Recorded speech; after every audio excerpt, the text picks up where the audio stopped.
Good morning students. आपका जो subject है एमसीएस, जिसमें हम 12th चैप्टर पढ़ा रहे थे डिजिटल मॉड्यूलेशन, है ना। डिजिटल मॉड्यूलेशन में मैंने आपको लास्ट क्लास में एरर कंट्रोल बताया था, ठीक है। तो एरर कंट्रोल में मैंने सिंपल ये बताया था कि जो भी हम सिग्नल होता है जब एक स्थान से दूसरे स्थान पर भेजते हैं, तो अगर उसमें कोई बिट है, ठीक है, जैसे कोई बिट है, मान लीजिए 100 या कोई बिट चेंज हो जाती है, तो वही क्या हो जाता है, एरर, ठीक। और उसके बाद हमने क्या पढ़ा था, टाइप्स ऑफ एरर में एक सिंगल बिट एरर पढ़ा था, एक बर्स्ट एरर पढ़ा था। तो सिंगल बिट एरर में मैंने आपको बताया था कि इसमें क्या होता है, जो कोई भी जो सिंगल बिट होती है वो आपकी क्या होती है, चेंज हो जाती है, ठीक है। और सिंगल बिट में, और जो बर्स्ट होता है इसमें एक या इसमें क्या होता है, जो आपकी एक से या अधिक जो बिट होती है वो चेंज हो जाती है, ठीक है। तो ये हमने यहाँ पे पढ़ा था। अब जैसे हमको एरर पता चल गया, ठीक है, अब हमें जानना है कि अगर जैसे जो सिग्नल है इसमें एरर आ जाता है, तो यही हम पढ़ रहे थे कि एरर को हम कैसे डिटेक्ट कर सकते हैं, ठीक है। तो यही इसमें मैंने दो मेथड की बात करी थी, एक ब्लॉक मेथड मैंने बताया था, एक कन्वोल्यूशन मेथड बताया था। तो अभी मतलब आपको ब्लॉक मेथड ज़्यादा दिया हुआ है इस चैप्टर में, तो अभी हम बात कर रहे हैं किसके, ब्लॉक कोड मेथड की। देखिए, ब्लॉक कोड मेथड में क्या होता है, जब आप क्या करते हैं, सिग्नल को ट्रांसमिट करते हैं, तो उस सिग्नल के साथ एक निश्चित लंबाई की, ठीक है, कोई एक एक्स्ट्रा बिट भी आप क्या कर देते हैं, ट्रांसमिट कर देते हैं, जो कि क्या करता है, मतलब मैंने आपको बताया था, जैसे कोई क्या है, डेटा पैकेट है, तो डेटा पैकेट में मान लीजिए आपके पास इसमें क्या है, डेटा है, तो आपको अगर एरर को देखना पड़ेगा, तो आपको जैसे पैकेट है तो उसका क्या करना है, वन बाई वन उसके पैकेट को क्या करेंगे, चेक करेंगे। लेकिन अगर हम क्या करते हैं, कोई एक एक्स्ट्रा बिट यहाँ पर हम भेज देते हैं, जो कि सिर्फ हमें ये बताएगा कि जो डेटा है उसमें एरर है या नहीं है, तो आप सबसे पहले क्या करेंगे, सिंपल इस बिट को चेक कर लेंगे। अगर ये जो बिट है, एक्स्ट्रा बिट, ये आपको बताएगी कि एरर कहाँ पे है सिग्नल में, ठीक है, या एरर है, तो आप क्या कर सकते हैं, उसको एलिमिनेट करते हैं आसानी से। अब इसके बाद यही है, फिर मतलब इस डेटा को हम क्या करते हैं, रिसीवर में भेज देते हैं। तो जैसे मान लीजिए अगर सेंडर साइड में 0 था, इधर क्या हो गया है, 1 हो गया है, तो हम डेटा को क्या कर सकते हैं, यहाँ पे हमें पता है कि यहाँ पे क्या होना चाहिए, 0 होना चाहिए, लेकिन क्या है, 1 है, तो हम उसको क्या कर देंगे, 0 कर देंगे। इस तरीके से हम क्या करते हैं, एरर को एलिमिनेट करते हैं। अब देखिए इसके जो टाइप्स हैं या एग्जाम्पल्स के हैं, तो पैरिटी चेक है, LRC है, CRC है और चेक सम है।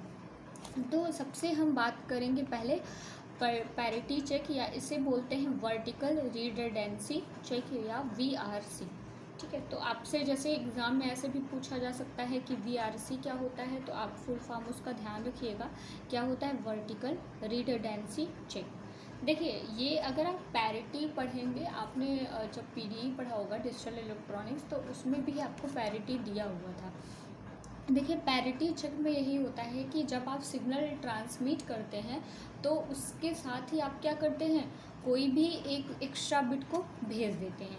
एक्स्ट्रा बिट को जब आप भेजते हैं तो उसमें हम क्या करते हैं, पहले तो जो पूरे बिट होता है उसमें हम वंस की संख्या काउंट करते हैं। देखिए एग्जांपल, देखिए जैसे मान लीजिए हमारे पास क्या है, 10101 है।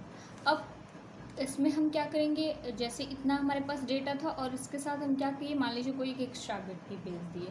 तो अब इसमें देखिए पैरिटी में क्या होता है, दो तरीका का होता है, एक सम पैरिटी होता है और एक विषम पैरिटी होता है। तो जब हम सम पैरिटी का यूज़ करते हैं, तो यहाँ पे हम क्या करते हैं, जितनी भी हमारे वंस की संख्या है वो क्या होनी चाहिए, इवन होनी चाहिए, मतलब क्या होनी चाहिए, सम संख्या होनी चाहिए।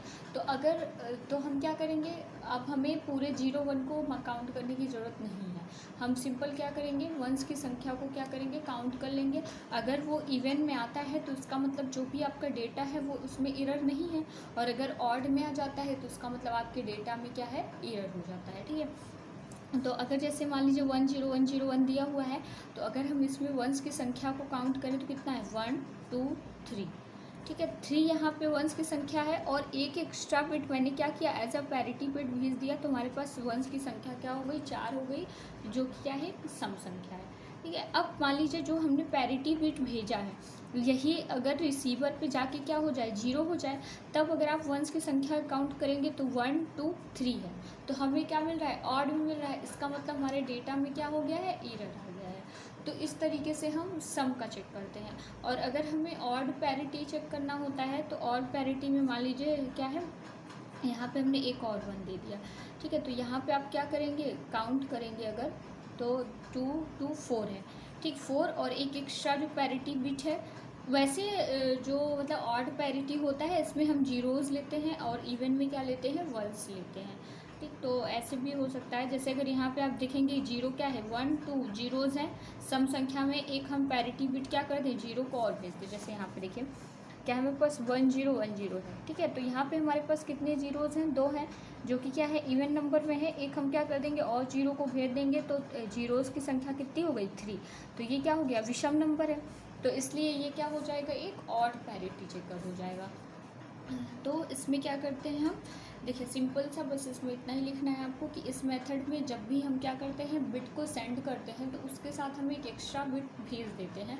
और उसके बाद रिसीवर साइड में हम उस, जैसे अगर इवन पैरिटी है या मतलब सम पैरिटी है, तो हम क्या करते हैं, वंस की संख्या को काउंट कर लेते हैं। अगर वो सम आता है तब उसमें डेटा में कोई एरर नहीं है, और अगर विषम आ गया तो उसमें डेटा में क्या हो जाएगा, एरर हो जाएगा। और अगर यहाँ पे आप लोग दिखा दीजिएगा कि 2 टाइप का होता है, एक सम होता है और विषम होता है, ठीक है। विषम में हम क्या करेंगे, जीरोज़ की संख्या को काउंट करेंगे और इसी तरीके से उसको दिखा देते हैं। अब देखिए यहाँ पे दिया हुआ है इसका डायग्राम भी। जैसे मान लीजिए यहाँ पे आपका क्या है, देख रहे हैं आप, हमने कोई यहाँ पे डेटा क्या किया हुआ है, भेजा हुआ है। अब ये चेकिंग फंक्शन है, ये रिसीवर साइड का है, ये सेंडर साइड का। सबसे सेंडर साइड देखिए, ये आपका इवन पैरिटी जनरेटर है। इवन पैरिटी जनरेटर क्या है, जो सिर्फ इवन नंबर्स की संख्याओं को ही क्या करेगा, जनरेट करेगा। जैसे कि मान लीजिए 2 हो गया, 4 हो गया, 8 हो गया, इस तरीके से जनरेट करेगा। अब ये क्या है, देखिए ये जो 1 है यही आपकी VRC है, मतलब यही आपकी क्या है, 1 पैरिटी बिट है। अब यहाँ से आपका यहाँ पे ये जो बिट है यही आपको क्या करना है, सेंड करना है।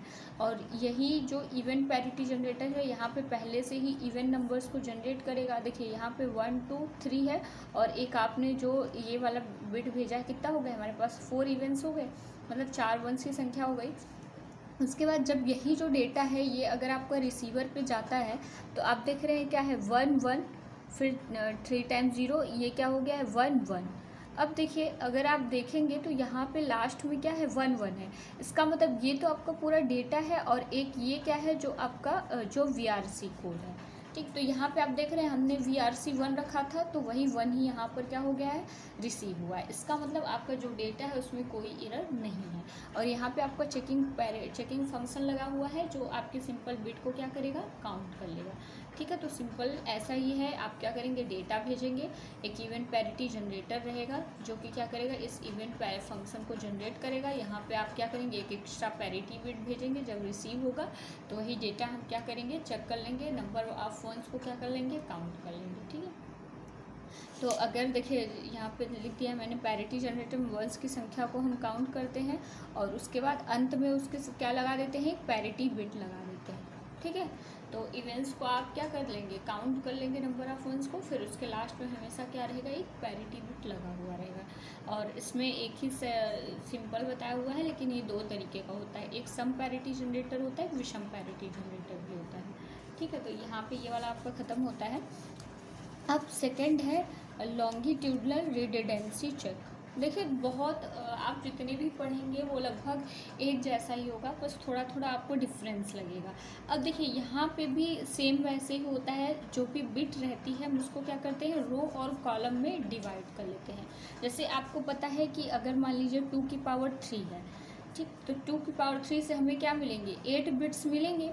मतलब अगर आप 8 को लिखेंगे तो कैसे लिखेंगे, 0 0 0, फिर 0 0 1, फिर 0 1 0, इस तरीके से आप 8 लिखते जाएंगे। और यहाँ क्या है, अगर आप इसी को क्या करें, रो और कॉलम में कर देते हैं, तो ये देख रहे हैं आप, हमारे पास 3 क्या बनेगा, कॉलम बनेगा, और बाकी 8 क्या मिलेगा, रो में मिलेगा। जैसे अगर हम इसको लिखते जाएंगे तो रो रहेगा, और अगर ऐसे जाएंगे तो आपको क्या रहेगा, यही कॉलम हो जाएगा, ठीक है।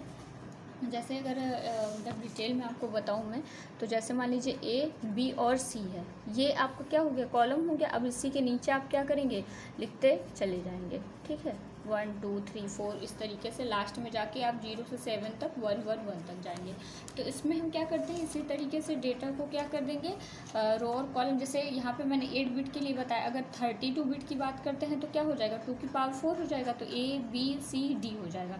तो आपके पास क्या बन जाएगा, 4 रो बन जाएगा, और 8 जो रहेगा वो कॉलम से बन जाएगा, ठीक है। तो इसमें हम क्या करते हैं, जैसे वहाँ पे हमने एक्स्ट्रा बिट भेज देते हैं, यहाँ पे हम हर एक रो में क्या करते हैं, पैरिटी बिट की गणना करते हैं। मतलब जितने भी आपके रोज़ बनेंगे, देखें जैसे 1 2 3 4, अब 4 रो यहाँ पे आपको, जैसे 32 बिट के लिए आपके पास 4 रो बनेगा।